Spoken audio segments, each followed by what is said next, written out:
Okay. Welcome to the Zachrilege Cast podcast, YouTube video interview program in which the less I talk, the better. This is episode 40. We're recording live on December 7th, 2015. I would like first to thank Sion for being my guest last week. He has a brand new baby podcast called Save My Soul Podcast, and you should try it on for size.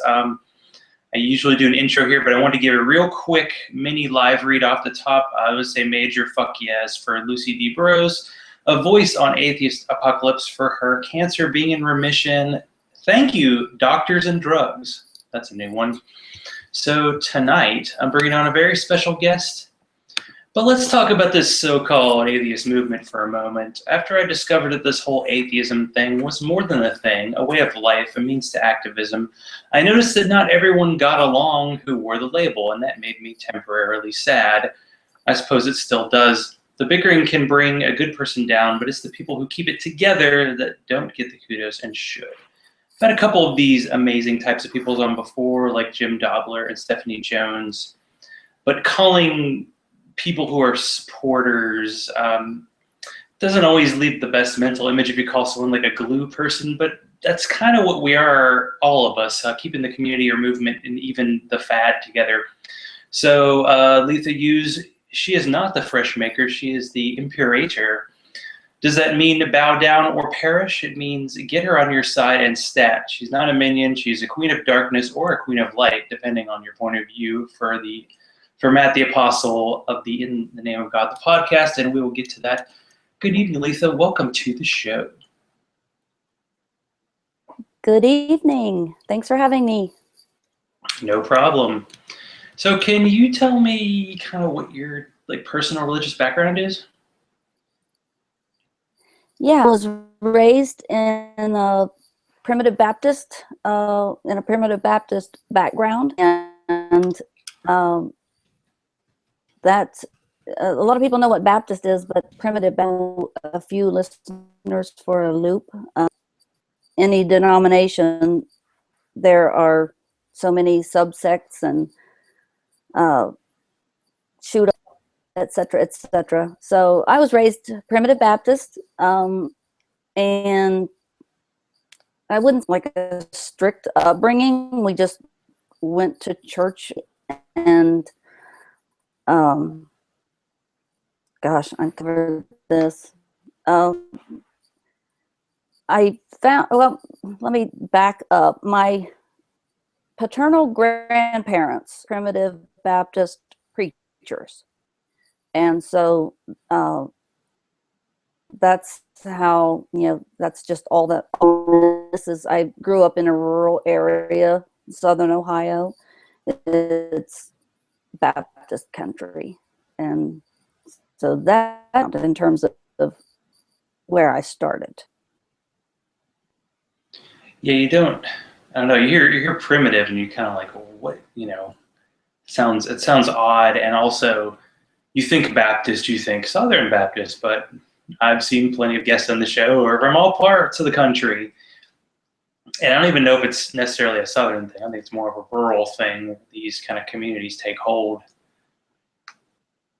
But what do you think about, Right, well, I don't know, how does it differentiate?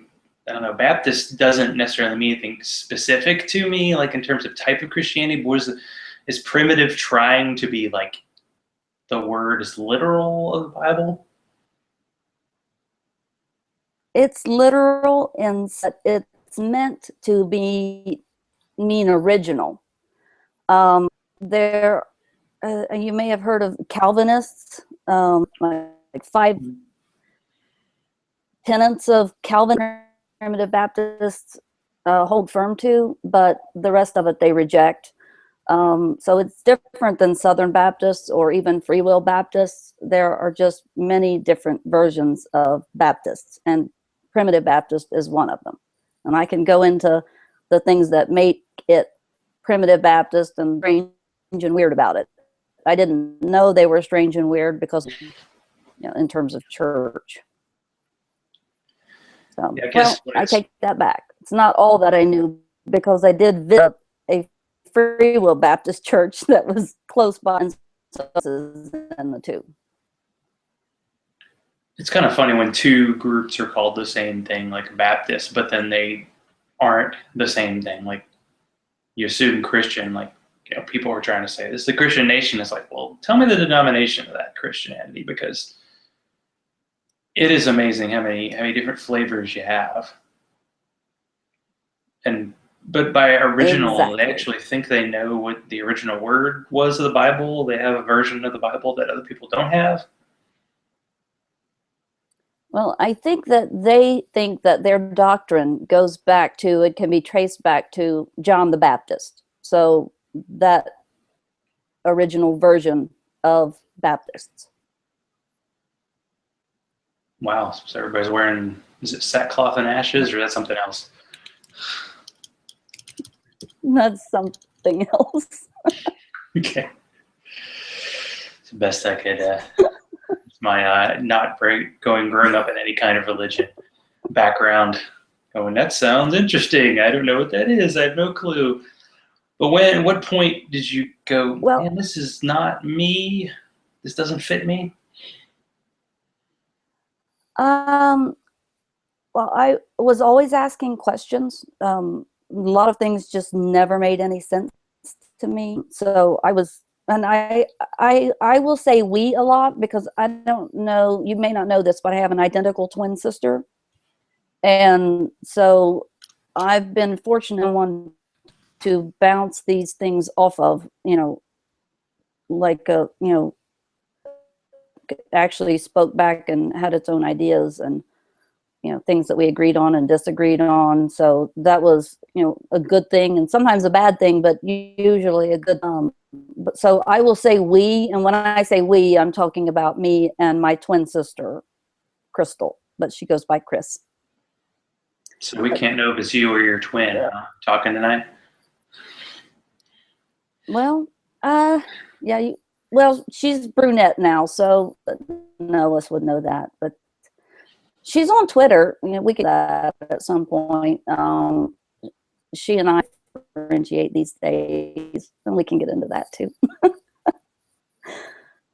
But me about, you know, what, you know, seemed like strange to me. Again, when you're a child and it's real, all you know is all you know. So I asked a lot of questions. We were told a lot of questions as well. We were told, you are asking too many questions one day, or sends to you because God weighs, you know, that old edict. Looking back now, a lot of the practices, especially that is, you know, in the primitive Baptist church, you know, it's very strange compared to a lot of other churches. And I can talk about that now, go into that, and then from there we can talk about my deconversion from it. Yeah, I definitely want to hear about the deconversion of the, you know, the experience, and maybe what kind of issue caused with your family and friends and community and all that. Okay. Do you want to hear any about the women Baptist churches? Sure. Okay, let's just talk about a few of them. There are no instruments. Music, the songs are all sung a cappella, because again, you may find these strains, you may strange, but looking back now, I think they're very strange. At the time, I did not think they were strange. But the New Testament did not command for instruments. It only said to sing. So they took that very literal, in that there were no instruments, nothing like that in the church, just the singing, the voices. Traditional foot washing, we reject. So that was something that most Baptist churches do and have as Sunday school, but primitive Baptists reject that idea. Preachers are not necessarily ordained through any kind of formal teaching. It's one of those, as a matter of fact, those people are considered not sanctioned by the Primitive Baptist Church. If you just didn't get it straight from God, then you didn't get it the right way. Your calling to preach. So, they reject the idea of baptizing children and babies. So, christenings, and you see babies being baptized maybe in the Catholic faith. That's something that Primitive Baptists reject wholeheartedly. So I think those are maybe a bit strange. Also, they believe in predestination. So meaning that there are an elect and chosen few. And so if you are called, and you are one of God's chosen or elect. So therein lies the predestination. So those are the few things that they hold dearly to. Do they have the 144,000 only in heaven, or is that just I think Seventh-day Adventists have that? That's the Seventh-day Adventist. A certain number. It's just if you're called, until you're called, you've not been chosen, and God will make it known to you if and when that happens. Did you get to meet people who said they thought that God had chosen them, like they had gotten that message? Well, my whole family felt that they had been chosen. I was basically taught that I had been chosen just by being fortunate and lucky enough to have been born into into this religion. I thought that everybody had these similar ideas. So I thought I was really lucky to be in that elect and chosen few. I had no idea. Again, you don't know what you don't know. So it wasn't until I later, and I learned a lot more about other religions, other people, other ideas, and that made me think about how batshit crazy a lot of this stuff really was. Yeah, it does take that kind of outside view. So they said they couldn't baptize kids. What age were you allowed to kind of say, I am ready for this, or I want to be baptized? Well, therein lies that there's another thing you may hear about, the age of accountability. When children, children at some point in childhood, when you start to know that what you're doing is wrong and it's not what God would approve of, once you have come to that, then you have reached the age of accountability. Any time after that, then baptized. You without understanding that was something that or wasn't done. Well, what age were you at when you decided you were able to? Did you make that decision? I mean, since you said God chose you.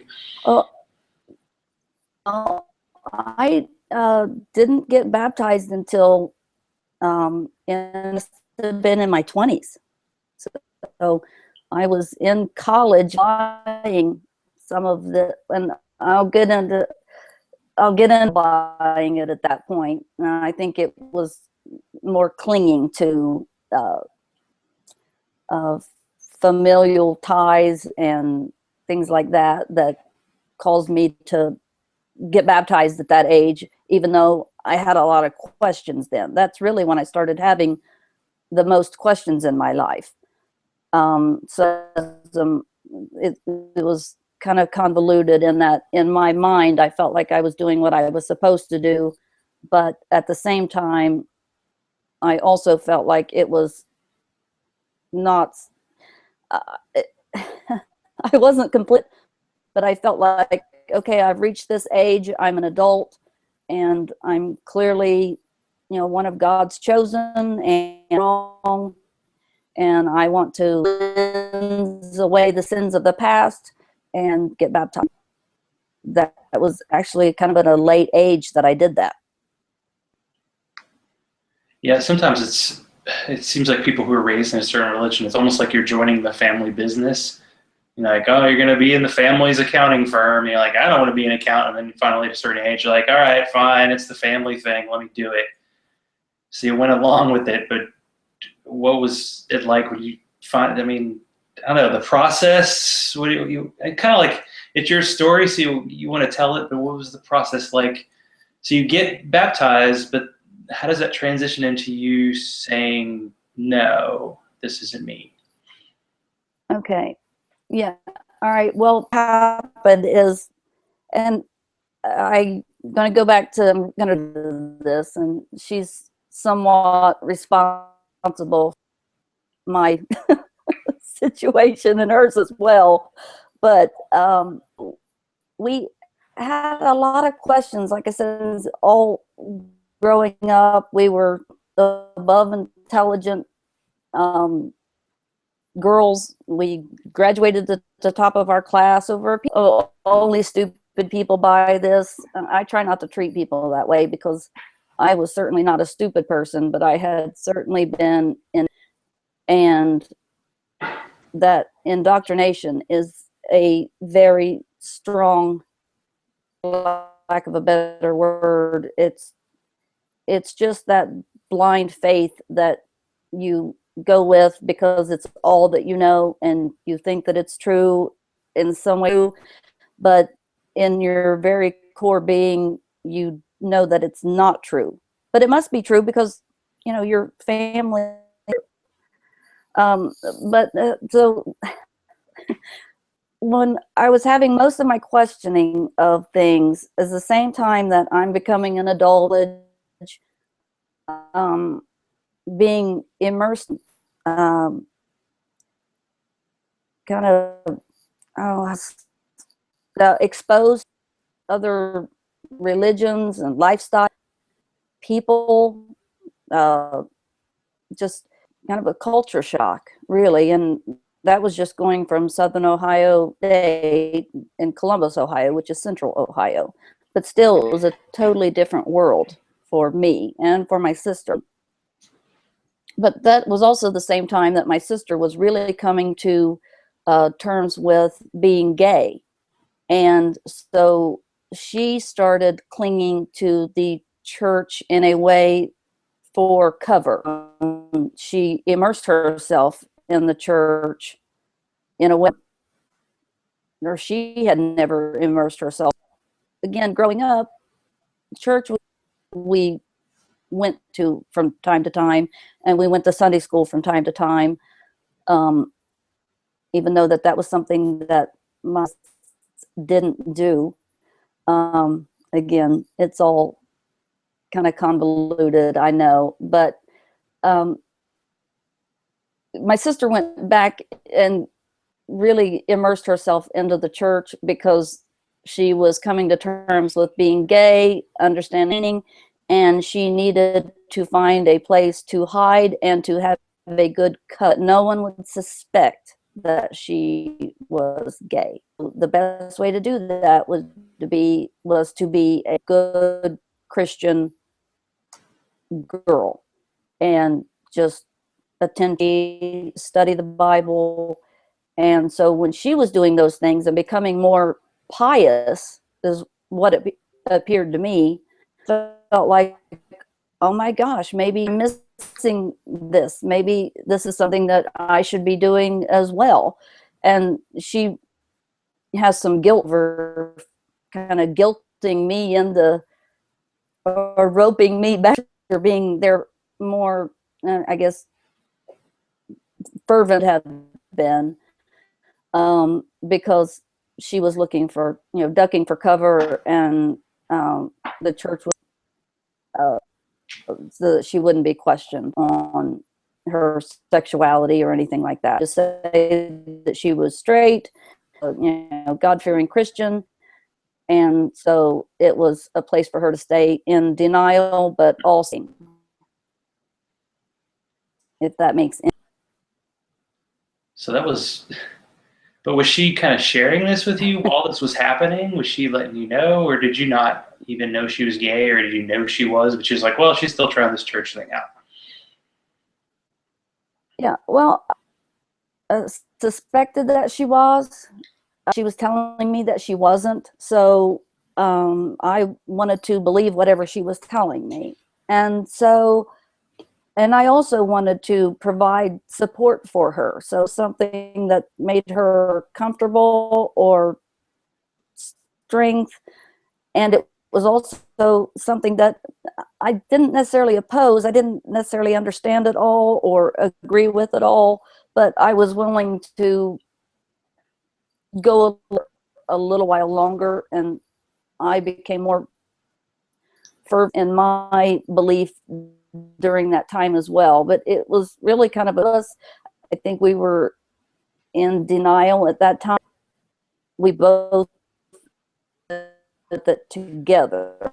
We can talk about it freely now, and we started to talk about it freely thereafter once we, and her getting closer to, and her encouraging me to study more really is what helped bring about in such a strong way, because they studied the Bible in our quest for um,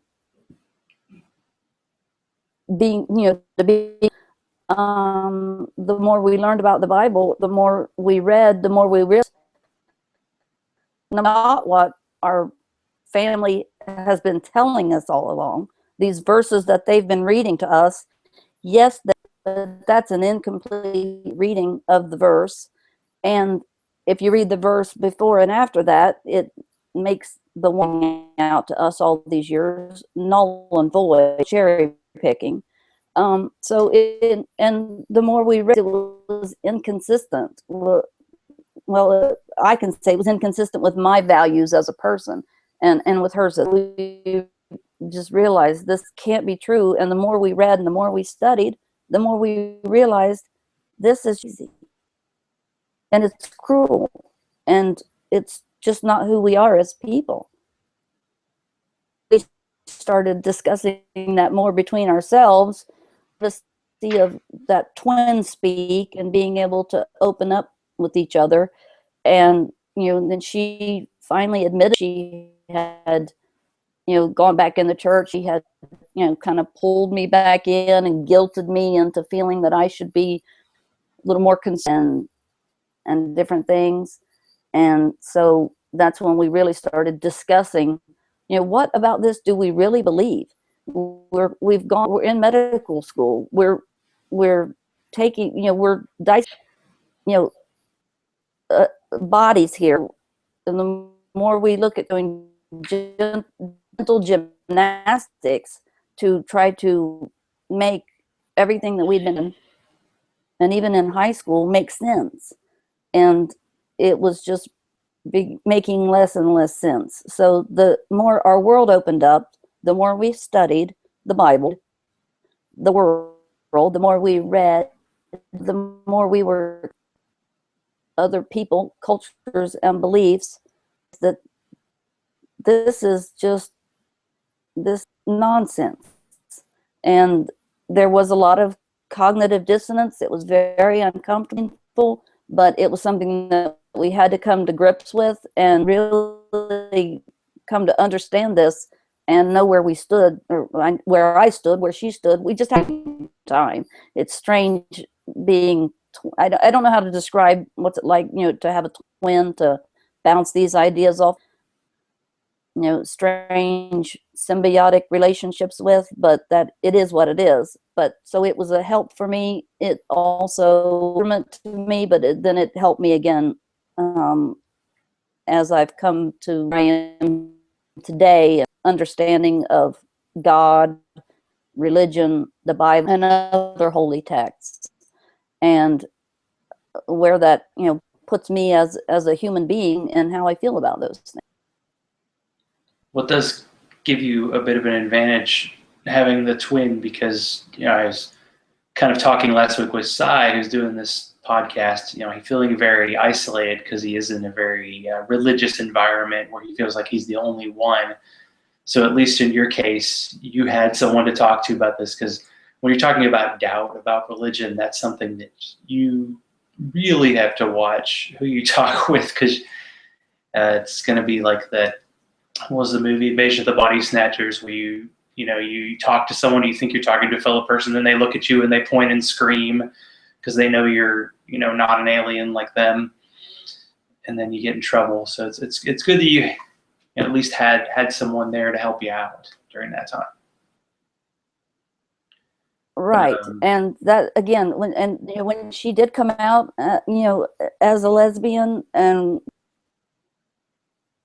the things that she suffered as a result of coming out to our family, that was very difficult. When I realized, once she's able to do that, then surely if she can live her authentic self and be her authentic self, then I can do that as well. And so since then, family is atheist, and it's been difficult, to say the least. But this is such a small town that there it was nice to have someone to talk about these things with, because I think there are a lot of people, the same emotions, struggles, that we did, as we read and understood and started to understand the Bible, or as we understand the Bible, but they've got no to share this with. And if I had gone to my mother with these ideas, she would have, the same, spiel that she had been giving us since, we were, young kids. You're asking too many questions. You're too young to understand, or God works in mysterious things happen to you. Those are God blessings. Bad things happen to you, mysterious ways. It's happening for a reason. So. Yeah, I guess you get to learn who are the people you definitely won't be able to talk to about this, or at least get anywhere. So let me take a brief pause. I try to do these live reads. Sometimes they feel out of place, but I just got to give a little love to some other shows I like, and a little break here. So live read one. So last Monday, the Fearsome Foursome of Waiting for Wrath of Wyoming had me on their show, and I believe that show just came out. So I almost want to apologize, because the more people I hear in a podcast, the less I think my voice is necessary, and I almost have to kick myself to speak up, because I feel like I'm interrupting, and I don't like to interrupt. They're almost as serious about beer as they are about sound quality, but listen up, and not just because I'm on it and Jen exists. I have to say that because apparently when I interviewed half of their show, they didn't mention her. And just to let you know, tonight I'm drinking a Cabin Fever Brown Ale, and also I have a backup Anderson Valley Winter Solstice Ale, because I like to talk about beer. I don't know if you're much of a beer person. I heard you were into doing the coffee thing tonight, Letha. I'm doing the coffee thing tonight. I'm against beer, but I'm not a kind of gal. Gotcha. Well, I don't know if this quite is a linear question, but I feel like I need to ask this at some point in the show. So the title Imperator, where did this come from? The title Imperator came. Mad Max, the character Fury, she is kind of has become a fun. And there was a time, small Twitter movement, the feminists of Twitter changed their handle to Emperor for a short period of time, just in solidarity, etc. And for me, it just fit and it stuck, and so I took it down. I've left it there. So that is my homage of Mad Max, feminist character. So you are a bit Furiosa, I like that. Or Furiosa? Yeah, I think so. I forgot the exact pronunciation of the name. But how did you get hooked up with Matthew the Apostle and kind of helping him out with some of his social media for his show? Well, listen to a podcast, I believe, and I think either I think it was one of those situations where he was tagging different people and saying that, was out to give it a listen. And I retweeted that and gave it a listen. I enjoyed it. And I'm one that if I read something, watch something that I like, I have no problem whatsoever giving time and energy. And so I just started pimping the show with tweets. And we just kind of, that's how it started. That's how it happened. So it was organic. And then we started chatting in messages, and we became friends. I still pimp the show for him because I like it that much. I like that. It's good to have people helping out. So, do you post on the Facebook page, the In the Name of God official, the official Facebook page? Not on the Facebook page. Yeah, I'm not on Facebook, and I'm on Facebook. As a matter of fact, Twitter is the only social media that I do. Well, except for Pinterest. I do have a Pinterest page, but because I'm not that interested in it. So I don't do anything with Facebook. He takes care of that, and I just pimp the shows from time to time on my Twitter account.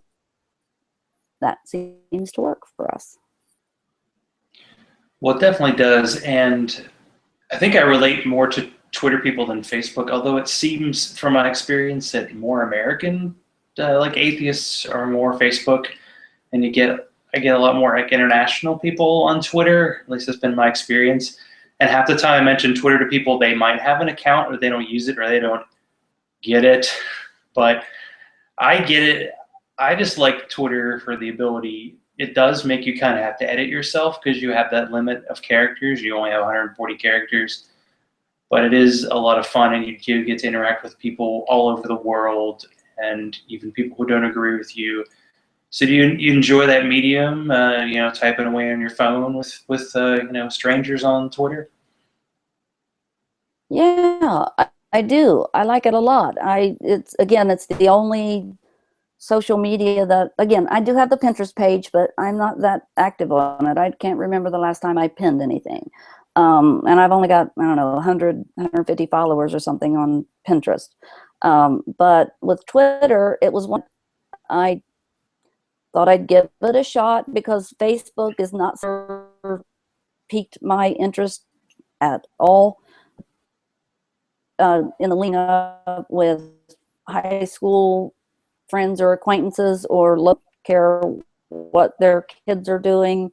I don't have children, so I don't have any need to post pictures of my kids nonstop and what they're doing. I don't mean to sound this is going to sound terrible, but I don't really care.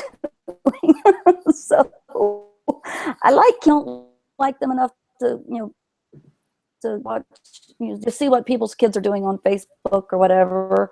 I don't like the local aspect of being the international kind of crowd, and all something that I saw that I took to that right away. As a matter of fact, 25 to 30 following now are international, about are American. That sometimes goes 50-50, but right now it's at about 70% American, Canadian, and then the rest of it is international.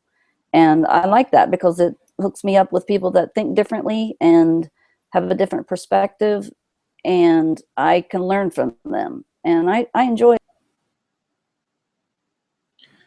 Well, actually, yeah, this is the Zachrilege Twitter account is one of two I have, and this is the one I have that focus on atheism. But I still am only in the few hundreds on followers on this one. How do you get such a big number? Because I do see that you're following like 10,000 people. Is that hard to keep up with? Are you just really organized in terms of the people that you're following to keep up with it all? I try to stay organized with the people that I'm following. I don't 100 people that I follow. like famous people and such that I don't expect them to follow me back, but I'm interested in what they have to say. And then there's a couple thousand at least that follow me that I don't follow back. I'll follow back if I think the person has something interesting to say, or has kind of, not always, because I don't want to live in an echo chamber. I have Christians that follow me, that I follow Christians, but typically I follow back atheists and progressives in terms of political affiliation. But that's not to say that that's all of them. But yeah, it is difficult to manage, and the larger the larger that I follow, it does tend to get unwieldy. But you have those ones that you interact with on a regular basis, and they interact with you. So it's a large, I guess, account. It's still, I enjoy, and I try to stay to as many of my peeps as I can. Yeah, I mean, I was just looking. So you're following 10,177 people, and you're being followed by like 11,000.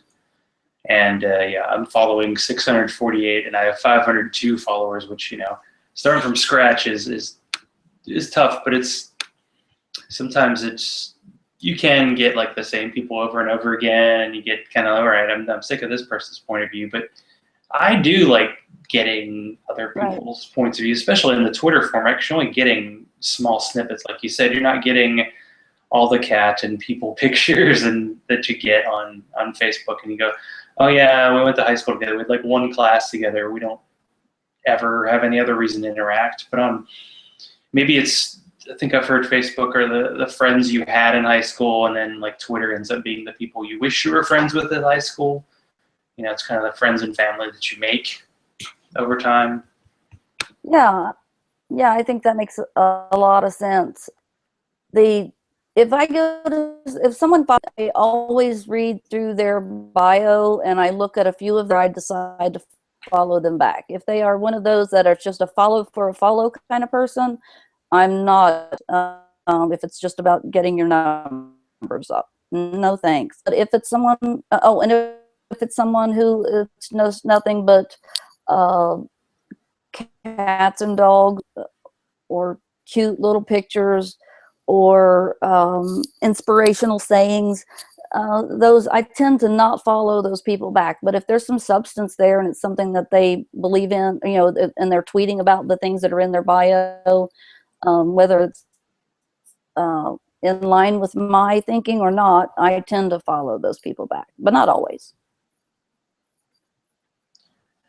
And how do you make kind of the transition from being just like, okay, I'm an atheist, or I'm a free thinker, I'm a secular person, to being kind of open and chatting about it with other people? I think it just happens organically. Are you talking about when I first started how did it become what it is? I'm not sure that I understand your question. Yeah, getting started, but just kind of being open, and this is who I am, and just being more comfortable with yourself, and being kind of being an activist, at least being, honest about who you are on Twitter, and just letting it out, and not really caring, what other people are going to think about it. Right. For works, because I like being authentic to myself. I use my real name, real image in my avatar, and it's me. It's how I feel, or it's what I think is newsworthy, that my followers would be seeing or staying, up to date on, or current on. So it's easy for me to. I can understand why people would have an avatar that's not themselves, or they need to use a pseudonym, because there are a lot of ex-Muslims that I follow, and it's just not safe. Especially levels, can sometimes mean death, then I totally get it. So I have no problem with people who need to use avatars, or maybe they've not come out as Emily, or they just don't want to put themselves out there. I get that, and I can totally respect way of being in the world, so to speak. But my way of being was just being authentic to who I am, and it working for me. I like it. Feel like I can have substantive discussions, debates, and discussions. May not always agree. I get blocked, even though I try not to be rude or it is. There are a lot of atheists out there that want to call people stupid, or you're stupid for believing this, or you're dumb, whenever they are debating or arguing with a theist. I try not to take that approach, because I was once that person who was a believer. I don't know that I would have ever gone onto social media platforms and either tried to convert people, or to tell people I felt sorry for them, or to tell them that they're going to hell, which I experience. But I don't let those things bother me, because I know that, some of them are well-meaning and others are just assholes. And that's just what the world, that's just what the world is. And so I just take that and go with it. I use a lot of sarcasm, but I try not to be too demeaning. That's not to say that I don't, and that's not to say that I don't reach my limits sometimes in debates or arguments. But everybody has to, you have to decide what level of sanity you have when you reach your point, and what works for you. And again, the more authentic you can be to yourself, I think that's one of the reasons that I have as many followers as I do. I don't know. That's just not a lot. How did you get to have so many followers? And I'll have people say, well, I think it's because you're a female. Well, I don't know about that. Matter of fact, today was the first time I had a game that had a personal picture in it. So I don't use even a female, but I've also had people tell me that they didn't think that that was who I was. So I get the strangest direct messages and arguments from people. It's kind of, and I've had people say that people follow me because of my sacrilege. I tend to use scantily clad nuns and with some kind of a Bible verse, about misogyny and such. People say, what's your Sacrilege Sunday tweets? That's why you have so many followers. But I've not done any Sacrilege Sunday for a couple weeks, and I'm still having the same amount of growth as, from my, I don't know that it's any one thing. I think it's just a combination of things. But treating people with respect, you should be treated with respect. Ideas do not deserve respect, but people, in my opinion, we should start from the frame of respect, downgrade it from there. But I try to start from that perspective.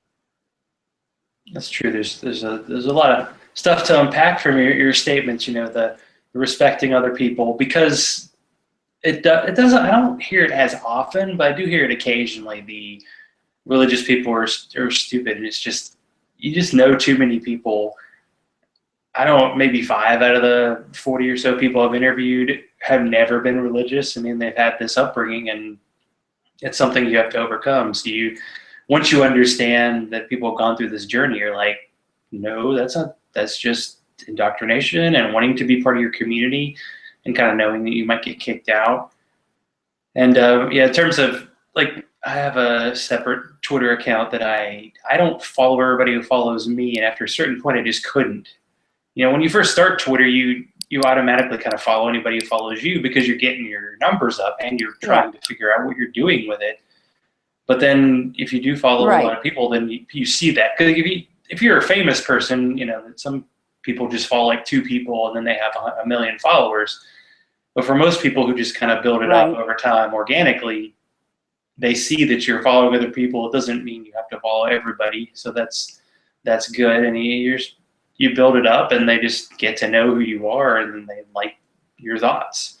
And they like your hashtag game, which is very strong. So we're gonna talk about your hashtag game in a second, but I want to get this in before we call it a night as the second live read. So do you hate it or love it when you reset your phone and lose all your podcasts and have to rediscover them all? Well, I'm getting caught up with promoting secular feminism, and they are two hot babes. Wait, that's the penis gallery talking, sorry. They are two thoughtful feminists who would never stoop to having a farting unicorn as their show mascot. So you want to know where the female voices are in the movement? Find them online, promote the shit out of them, wear their t-shirts, donate to their Patreon, and so forth. So you had a hashtag today, and I wanted you to kind of talk about it a little bit. Al Marhoon's Monday? Yes, that is one that tweeted those. The Esha Legal, I retweeted her tweets, is an attorney that was actually working on the, which one? The Ali Muhammad. Oh my gosh. I'm drawing a blank right now. But basically, I'll be following her lead whenever I learn more about these kids that they get arrested in these Muslim countries, and they face very serious punishment.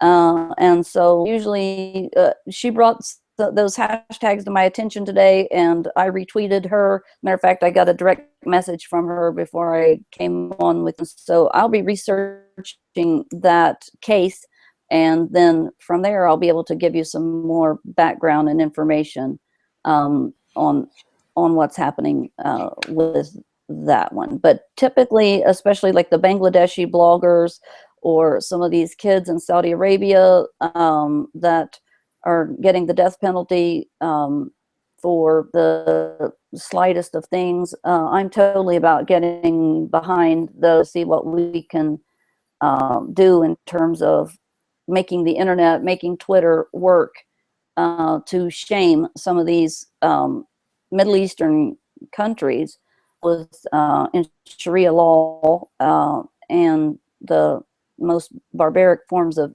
Islam. I'm all about trying to do about shaming those countries into getting something done for these kids. I mean, it worked for Raif Badawi, or it seems to be working. At least their movement there on his case, and so activism works on Twitter.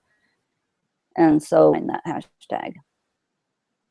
Yeah, I think sometimes people hear about like Raif Badawi, and they don't think, oh, there might be other people who are going through similar situations. And the Bangladeshi bloggers, just the fact that it seems like the government's okay with people like having a network and finding not even atheists, but people who are like supporting atheist bloggers in Bangladesh. I mean, yeah. I don't know if it's like we kind of live in this privileged world where it's like we can have a podcast and we can use our real name and be okay, but in other countries, like people are actually risking their lives. And even Raif Badawi, he's actually a Muslim. He's not an atheist, but he's kind of said, well, maybe our government shouldn't be this harsh. And then he gets 1,000 lashes and the death penalty. And it's good to see people around the world at least talking about it, because sometimes you feel like a phony when you use a hashtag just because you're like, I'm not really doing anything, but you're getting the word out. And when you have a good number of followers, people are going to see it. And a few of them are going to look into it. And especially if you have a hashtag on Twitter, it's just the hashtag and then the word, and some of these end up trending. And if you click on a particular hashtag, then you can look up other posts, not just your post, but other people's posts. And I think Facebook was trying to catch on to that, but that's really a Twitter thing. Nice try, Facebook. But anyway, it's a good thing to, I mean, ultimately it seems to be a good thing. So I hate asking questions like this, but let's try it anyway. How can people be better allies toward, women who are in the secular movement? I mean, to focus just on gender, I know that can be a kind of a whatever thing, but it's always good to be supportive of people who have a different point of view as you. So how can people be kind of supportive of just anybody who's kind of coming out and letting their voice out in the secular community? Right. Well, again, last week, and it's still going on now, Muslims, ex-Muslim because, which was something that was put on by CEMB, Council for Ex-Muslims. These are things that you can get behind. You can support these people by stories. If you just go to the hashtag, go encourage my followers to do, go, they tweet their stories so that it lets people are listening. You have a voice, it's being heard. And then follow their accounts. That helps give them that little bit of a boost to know that they're not alone. And then those voices, that single voice, a larger voice, a louder voices. And then it becomes a movement. And then the world starts paying attention. There was some issues with the BBC, kind of discounting it last week. But they thrashed on social media for having that kind of laissez-faire attitude toward what was happening with these ex-Muslims. And so I think that whether male or female, but especially females, because there is such a level of misogyny, they actually call it hate and misunderstanding about women, that especially needs several females, especially the feminists, their voices out there on Twitter, that you can see a lot of retweets of some of the, because I think that the best thing we can do is listen and learn, and then we'll know what it is they need from us. It's hard for me to say, okay, this is what they need from us. This is what we should do because this is what I think as a Western that they need. Not necessarily. We need to listen, tell us what it is that they need. Let them educate us. Sometimes an education will good. Just open your mind, open your ears, and let them teach you. Let them educate you so that that the burqa, the niqab, these are all systems. These are this is oppression of women. So for Western feminists or women in the West, I think it's a beautiful statement. It's a cultural piece. Stop with that nonsense, because we have women telling you that that's not what it is. The background and why they're forced to wear these ridiculous pieces of garment, then you wouldn't think that it's such a beautiful piece. Understand that it is the systematic oppression of women. And so the more you learn, the more you know, and then you can become less of a regressive left that I think the liberal movement should be about.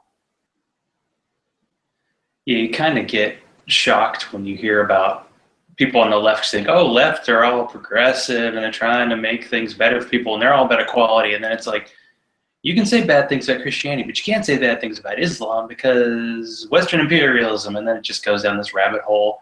If you ever follow people like C.J. Werleman or even Glenn Greenwald, who I actually like as a reporter, but I have trouble with the kind of the Muslim stuff because it ends up being a shrieking battle between people yelling at each other and nothing gets accomplished. But it is tough. Yeah, you get in a bit of a rabbit hole online, Twitter/Facebook, and you do hear other people's points of view, and then you hear two conflicting stories and you don't know what to believe. But the more you hear, the more you're going to learn. So I think that's a good thing. Exactly. And again, you asked me, like, what can we do to prop up, the women who apostates or leaving religion? We can stop doing is listening to the white male C.J. Whirlwinds of and start listening to the brown women of color from those worlds. And those are the voices that we need to listen to. Yeah, seriously. Too many white male voices out there. Oh, wait, that's me. But that's okay. So how can people find you online? I mean, it seems like Twitter's the way to go, huh? Twitter is the way to go, and that's at Letha, Letha _ HUGHES. I'm on Twitter there. Come find me. If you shoot me a tweet. If you wonder, is Twitter for me, then get on Twitter, follow Letha, see what she's got going on, and I think you'll be hooked, and you'll want to be part of this whole thing. So I want to say thanks for being on the show tonight. I'm glad we could get you on for your kind of first interview, so get to hear you talk and get to hear your kind of part of your journey.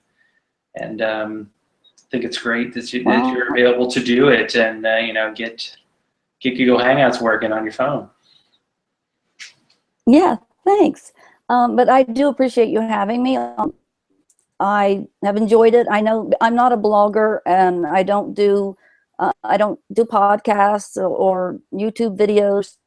Time actually speaking and being on speak. I appreciate it. I've enjoyed it. I've learned from it. I appreciate it. It's been fun. Well, I'm glad you're on. I was glad we got to finally talk in person. I think you might say, hey, I'm getting hooked on this thing. I might want to try this again sometime. So fellow podcasters, got another potential guest here who's got a lot to say, so you want to listen. So as a little bit of an outro for myself, so Evolution and Reason, initial cap, likes my page on Facebook. So why don't you? Zachrilege Cast on Facebook. And I just want to say I treasure and love all of my subscribers and followers, even if you think that I'm going to the extra hot hell where all chicken wings taste like communion wafers. If you want to support the show, you can be like Bobby, Hugh, and Teody, men of distinction, whether they listen to the show or not. And go to patreon.com/Zachrilege. You can follow me on Twitter, Zachrilege. It's spelled right there, ZACHRILEGE. Zachrilege Cast page on Facebook, and you can send all hate mail, love mail, whatever you want to zachrilege.cast@gmail.com. And thank you to Letha for being on tonight. Stay safe, and if you need to chat, I am available. I do want to talk to people. I want to hear their stories. I don't care if you have a podcast with 100,000 followers or if you've never done one before.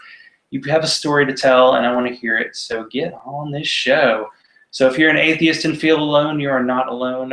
Reach out. Let's chat and get that human connectiveness that keeps people coming back every Sunday. And I will just finish with saying, stay skeptical, everybody.